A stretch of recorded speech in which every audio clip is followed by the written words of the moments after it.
Everyone, it's Erin from the Herrick District Library here with another baby story time. This story time is designed for infants through about 18 months, but if we're older, we can absolutely still have fun.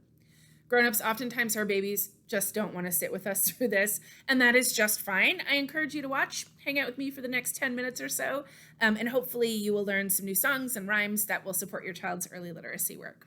So let's get started. The first song I wanted to share with you today is one that is, I keep saying this over and over again, it's one of my favorites. So many of these songs are my favorites.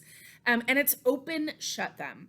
So this is one where if you have your child in a seat of some kind and they're facing you, it's great to do it that way. If they have their back to you, you can do it to them like this.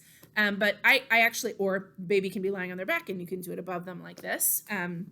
So we're going to open and shut our hands, give a little clap, clap, clap, and then we're going to lay our hands in our lap, and then we're going to creep them. We're going to start down at our toes, and we're going to creep them up to our nose. So here's how this one goes.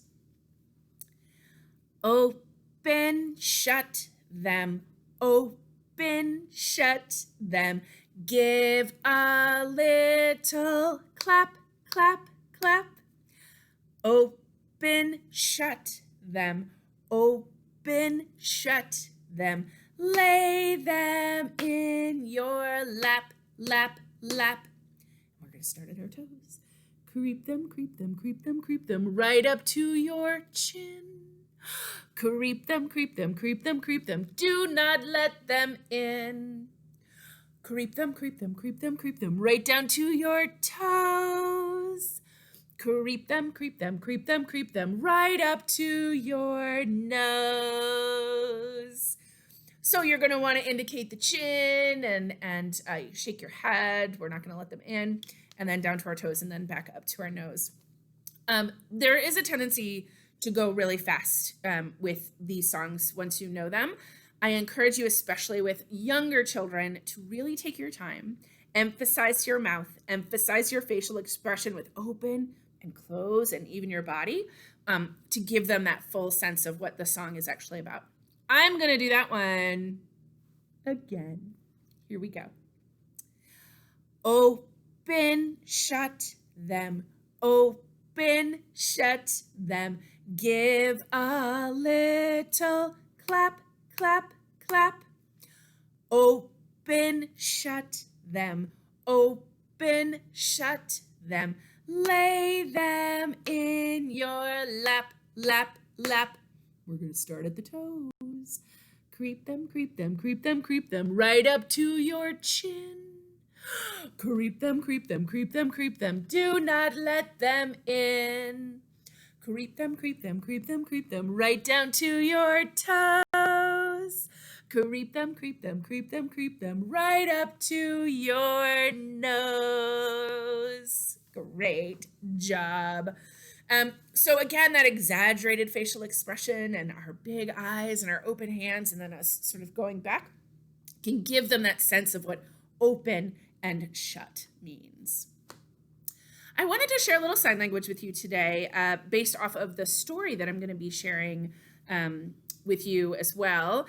So these are ones that you definitely can use, I think, at home. These are family signs. So our first one is mommy, just like this. So we're going to take our hands and our thumb is going to go right to our chin. Mommy or mama or mother, just like that. And daddy. We're going to do the same motion with our thumb out, only this time we're going to go right to our forehead. Daddy or dad or father, just like that.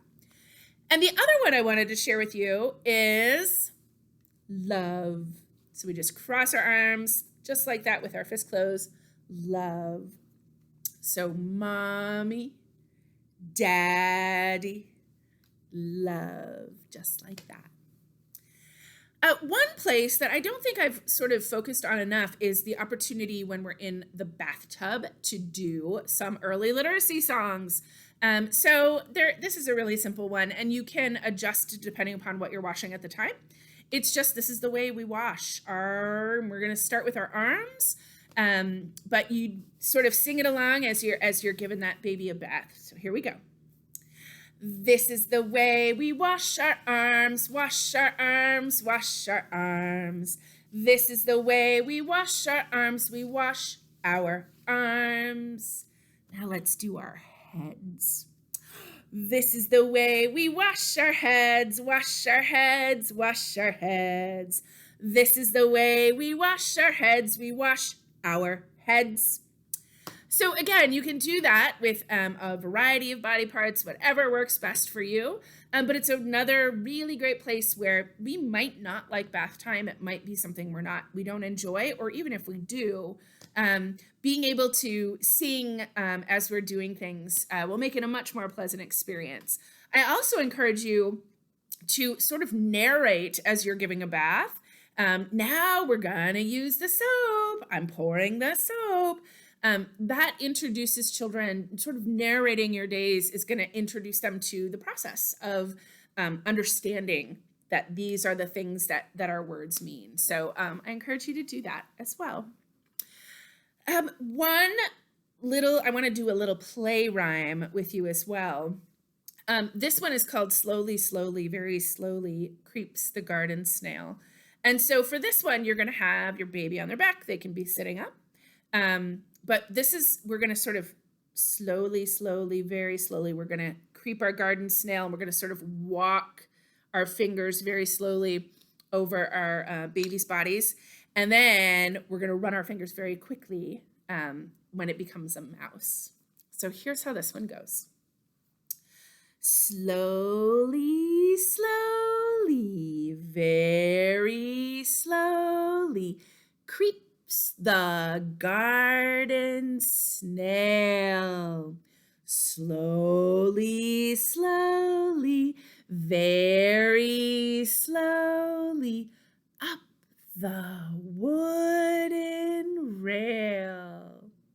Quickly, quickly, very quickly runs the little mouse. Quickly, quickly, quickly, very quickly round the house.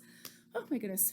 Let's do that one again because Miss Erin got a little silly at the end. So we're going to go nice and slow, and you're sort of going to creep your fingers up up your baby's body and around their body. And then when we get quickly, we're going to go round about the house. Let's try that one again. Here we go. Slowly, slowly, very slowly, creeps the garden snail. Slowly, slowly, very slowly, up the wooden rail. Here we go. We're going to go quick. Quickly, quickly, very quickly runs the little mouse. Quickly, quickly, very quickly round into the house. So that's a fun one where we can demonstrate the difference between slow and quickly. And you can even say, we're going to go fast now. Fast is another way we say quickly, so that we can define some words we might not hear as much. Quickly is something we're not going to hear as much as slow and fast. So being able to experience those opposites is a really great way for them to sort of implant in their brains that, like, this is slow and this is very fast. It's another way of learning, and a great way of learning is for us to experience things physically, not just to hear them or to see them, but to actually feel them as well. So thanks so much for joining us today. I will have I'm gonna have a story that I'm gonna share that I encourage you to check out, which will be filmed separately. And also we're gonna do another little mouse hunt that I'm gonna record separately as well. So thanks so much for joining us today, and I'll see you next time, friends. Bye-bye.